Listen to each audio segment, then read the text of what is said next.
বন্ধুগণ, আজকে আমি আপনাদের সঙ্গে শেয়ার করব ঈদের দিনের বাইরে কোল্ড ড্রিঙ্কস না খেয়ে ঘরেই বানিয়ে নিন একদম হজমি সোডা ওয়াটার। আর এই জন্য আমি শপিং মল থেকে কিনে এনেছিলাম এই সোডা ওয়াটারটা।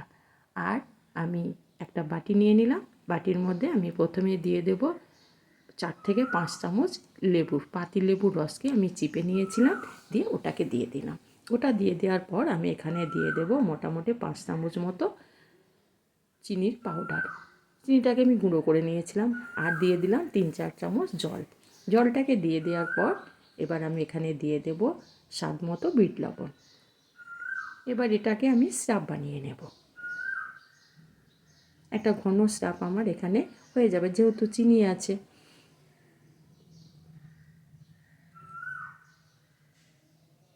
সিরাপটা আমার রেডি হয়ে গেল। এবার এটাকে সাইডে রেখে দেব। এবার আমি নিয়ে নেব দুটো গ্লাসের মধ্যে প্রথমে আমি দিয়ে দেব বরফের টুকরো। মোটামুটি 4 টুকরো করে আমি দুটো গ্লাসে আমি বরফ নিয়ে নেব। বরফটা দিয়ে দেওয়ার পর আমি এখানে দিয়ে দেব স্লাইস করে কেটে নেওয়া পাতিলেবু। আমি পাতলা পাতলা করে কেটে নিয়েছিলাম। এবার যে সিরাপটা আমি তৈরি করে রেখেছিলাম সেই সিরাপটা আমি দুটো গ্লাসে সমানভাবে ভাগ করে দিলাম। ভাগ করে দেওয়ার পর যে সোডা ওয়াটারটা আমি কিনে এনেছিলাম বা আমি এনেছিলাম সেটাকে এবার আমি দিয়ে দেব। খুব সহজ এবং খুব খেতে ভালো। যাই খান একদম পুরোপুরি হজম করে দেবে, কোনো অসুবিধা না। বাইরের কোল্ড ড্রিঙ্কস খাওয়ার প্রয়োজনই নেই। এবার সোডা ওয়াটারটাকে দিয়ে দেওয়ার পর আমি মিশিয়ে নেব একটা চামচ দিয়ে।